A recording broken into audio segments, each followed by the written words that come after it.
Hello class 10 बेटे। आज के जो क्वेश्चंस हैं, आज का जो वीडियो है वो चैप्टर 4 का ही पार्ट है, जिसमें ने कई इंट्रोडक्शन पढ़ा। क्वाड्रेटिक इक्वेशंस को कैसे पहचानते हैं और क्वाड्रेटिक इक्वेशंस बनाते कहते कैसे हैं, वर्ड इक्वेशन से किस तरह से क्वाड्रेटिक इक्वेशंस ली जाती हैं, इन सभी की वीडियोस मैंने बना रखी हैं। साथ ही ये भी बता दिया है कि वीडियो बनाया हमने, देखें आप जाके चैनल पे। सॉल्यूशन कैसे किया जाता है, मिडिल टर्म से कैसे किया जाता है, what is the difference between the quadratic polynomial, quadratic equation, इन सभी के बारे में क्लास 9th में जो भी रिटर्न में दिया गया था उन सभी के बारे में हमने एक्सप्लेन कर रखा है। आप जाकर प्लेलिस्ट में देख लें फैक्टर वाली वीडियो, उसमें आपको डिटेल में एक्सप्लेनेशन मिल जाएगा। बस आपको प्रैक्टिस करनी है और अपने डाउट्स बताने हैं कि मुझे ये सवाल है, इस तरह के सवालों में दिक्कत होती है, तो मैं उसको पर्टिकुलरली उस वीडियो का एक सिंपल फॉर्मेट बना दूंगा। ठीक है। फिर आज का वेल हमारा टॉपिक है वो नेचर ऑफ रूट है। ठीक है। ये टॉपिक बहुत ज़्यादा इम्पॉर्टेंट है और परीक्षा में इस टॉपिक से कई बार क्वेश्चन देखने को मिलते हैं। मैं आपको आज ये भी बताऊंगा कि किस टॉपिक से क्वेश्चन ज़्यादा देखने को मिलते हैं। आइए देख लेते हैं।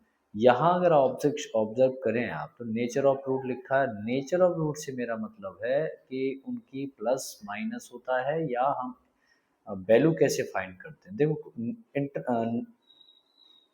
स्टैंडर्ड इक्वेशन जो थी हमारी वो ये थी, A X square plus B X plus C equals to 0। हमें इसके बेसिस पर ये दिया होता है। ठीक है। अब ये कैसे बना कैसे नहीं बना इसका प्रश्न नहीं है, इसमें से आपने x की वैल्यू फाइंड की तो आपको ये फॉर्मूला लगाना ही पड़ेगा। और ये इसका एक तरीके से, अगर आप ब्रीथ कर रहे हैं तो उसमें जो ब्रीथिंग है या ऑक्सीजन है, ये ऑक्सीजन है इस टॉपिक के लिए। अगर आपको ये नहीं आता और अगर ये नहीं समझ पाए तो ये फिर दिक्कत बहुत करता है। अभी हम इसके वेरिफिकेशन या प्रूफ के बारे में नहीं जानेंगे, बस नोटिस करेंगे कि ये फॉर्मूला है, कब इस्तेमाल करना है, कैसे इस्तेमाल करना है, इसके बारे में हम आगे इसी वीडियो में चर्चा करने वाले हैं। ठीक है। केस 1 है, फर्स्ट केस है। अगर हमको जो डी, ये we square minus four A सी है, अगर जीरो से बड़ा होता है, इज ग्रेटर देन जीरो, तो हम क्या कर सकते हैं, इसका मतलब है हमारे जो आंसर्स आएंगे वो दोनों अलग अलग होंगे और रियल रूट होंगे। ठीक है। हो सकता है कि वो नेगेटिव ना हो, पॉजिटिव ही हो वो, और वो डिफरेंट होंगे। उसके लिए हमारे पास फॉर्मूले क्या है, इसी फॉर्मूले में हमने ये एक बार ऐड कर दिया और एक बार माइनस कर दिया। बस इस वीडियो में इस वाले टॉपिक्स में बस इतना ही देखना है। अभी आपको अभ्यास हो जाएगा, समझ में आ जाएगा। ठीक है। ये फॉर्मूला ध्यान रखना, फॉर्मूला एक ही है, यही फॉर्मूला है, बस इसे डिस्ट्रीब्यूट कर दिया है डिनोमिनेटर को दोनों के, सेपरेटली लिख दिया है इसको। ठीक है। तो ये ज़्यादा बड़ी बात नहीं है। आइए दूसरा केस क्या कहता है, सेकंड केस। अगर zero B square minus four A C अगर जीरो के बराबर आ जाता है तो एक्स की वैल्यू केवल दो होंगी, लेकिन दोनों सेम होंगी। इसी बात को बड़ा प्यार से एनसीईआरटी में एक बात नोटिस की हुई है, लिखा हुआ है, अगर roots of equation standard form अगर ये है तो, अगर, तो इसका आंसर हम ये लगा सकते हैं। कब लगा सकते हैं, जब B square minus four A C zero के बराबर होगा। ठीक है। अब इसको अलग से फाइंड करते हैं। आप बिल्कुल टेंशन न लें, जब मैं इसका नेक्स्ट वीडियो नेक्स्ट पार्ट बनाऊंगा तो उसमें बिल्कुल क्वेश्चंस, हम डिफरेंट डिफरेंट टाइप के क्वेश्चंस करेंगे तो बिल्कुल समझ में आ जाएगा। इस वीडियो में इसीलिए नहीं बना सकता क्योंकि ये वीडियो बहुत लंबी हो जाती है, फिर आपको शायद आपका अटेंशन भी ग्रैब नहीं कर पाएंगे आप। अगली लाइन में कहा गया है, हम कह सकते हैं कि क्वाड्रेटिक इक्वेशन जो होती है, अगर उसके टू रूट्स इक्वल है, अगर दोनों रूट दोनों बराबर हैं above the second case, okay, according to second case, तो उसका केस क्या होता है। ठीक है। इस बेस में हम दोनों फॉर्मूले एक ही बार अगर आंसर निकालेंगे तो हम ये कह देंगे दोनों ही आंसर हमारे सेम है। कब कहेंगे, जब B square minus four A सी की वैल्यू जीरो के इक्वल आ जाती है। थर्ड केस जो कहता है इसका, अगर इस B square minus four A सी की वैल्यू अगर जीरो से छोटी आती है तो उस सवाल को हम आगे सॉल्व नहीं करेंगे और लिख देंगे नो रियल नंबर। ठीक है। जो जिसका हम इसके स्क्वायर के बारे में हम जान पाएंगे। ठीक है। रियल नंबर नहीं है तो इसका मतलब है कि इसका वैल्यू जो है वैलिड नहीं होगा। आपने नोटिस किया होगा हम बार बार B square minus four A सी इस्तेमाल कर रहे हैं।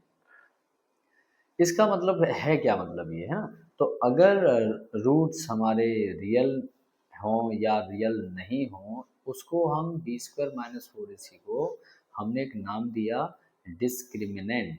डिस्क्रिमिनेंट जिसको हम केवल डी यानी कैपिटल डी से डिनोट करते हैं, और ये आपको याद रखना है, कैपिटल डी से डिनोट करते हैं इसको, ठीक है। तो कभी कभी फॉर्मूले के रूप बदल जाते हैं, मैं अभी आपको कॉपी पे ले चलूँगा तब समझाता हूँ। ये तीनों स्टैंडर्ड केसेस हैं, ठीक है। क्वाड्रेटिक इक्वेशन हमारी ये दी गई है, अगर दो डिफरेंट रूट्स आ रहे हैं तो इसका मतलब है B square minus four A C zero से बड़ा है। अगर दो किसी भी क्वाड्रेटिक इक्वेशन को मिडिल टर्म के द्वारा सॉल्व करने के बाद अगर दो जो आंसर आते हैं वो दोनों सेम आते हैं, तो हम कहेंगे उसकी B square minus four A सी जो है वो जीरो के बराबर है। एंड अगर कोई वैल्यू ऐसी है जो नेगेटिव आ रही है, तो हम कहेंगे इसका आंसर आगे नहीं लिया जा सकता। बेटे सबसे इम्पॉर्टेंट है ये वाला पार्ट, इसमें हम लोग देखते हैं किसी भी वेरिएबल की वैल्यू अगर फाइंड करनी होती है तो सवाल में आपको ये स्टेटमेंट यूज करनी ही होगी और इसका कोई ऑप्शंस नहीं है आपके पास, ठीक है। तो एक क्वेश्चन देखते हैं, पहले मैं आपकी कॉपी पे ले चलता हूँ। हमने तीन केस पढ़े। पहला केस, अगर B square minus four A C zero से अगर बड़ा आता है तो इसके जो x की वैल्यू होंगी वो पॉजिटिव होंगी, और इसको हम सिंपल में कहें तो रियल होंगे, ठीक है। अगर B square minus four A C zero के बराबर आता है तो x की वैल्यू दोनों पॉजिटिव या नेगेटिव दोनों हो सकती हैं, बट सेम होंगी, मतलब इनकी जो वैल्यू है बिल्कुल सेम रहेगी। तीसरी केस में हमने पढ़ा कि B square minus four A C अगर जीरो से छोटा आता है तो x की वैल्यू क्या हो सकता है, नेगेटिव आएगी, रूट में आ सकती है, या फिर नॉन टर्मिनेटिंग हो सकती है, इस तरह से। तो ऐसे सॉल्यूशंस हम नहीं करते, ठीक है। बस पहचानने के लिए अगर पूछा है कि इनका नेचर बताइए तो आप ये एक्चुअली इनका नेचर है, ठीक है, इनका ये नेचर है। हमने कहा कि B square minus four A सी को हमने बोला डिस्क्रिमिनेंट लिख सकते हैं, डिस्क्रिमिनेंट।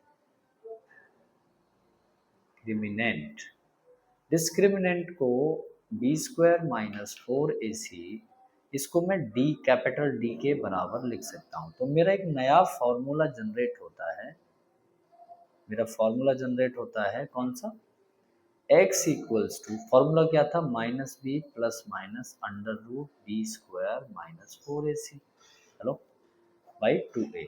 इसी फॉर्मूले को मैं लिख सकता हूँ minus B plus minus under root B square minus four A C. Okay, mistake हो गया sir, minus B plus minus under root D equals to two divided by two A. मैं इसे ऐसे भी लिख सकता हूँ। सॉल्यूशन लेने से पहले आपको ये बात जाननी पड़ेगी कि किस तरह से हम यूज़ करते हैं, ठीक है। अगर हमें नेचर ऑफ रूट पूछ रहा है तो सबसे पहले हमें d equals to B square minus four A C से कंपैरिजन करना पड़ेगा किसी भी स्टैंडर्ड इक्वेशन, क्वाड्रेटिक इक्वेशंस को।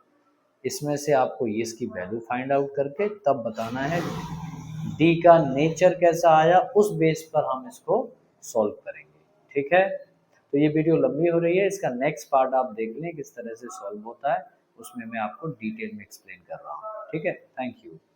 अगर आपको ये वीडियो पसंद आई हो तो अपने इसे दोस्तों के साथ शेयर करें और इस चैनल को सब्सक्राइब करें, जिससे कि टाइम टू टाइम आपको अपडेट मिलती रहे मैथ्स से related. Thank you so much.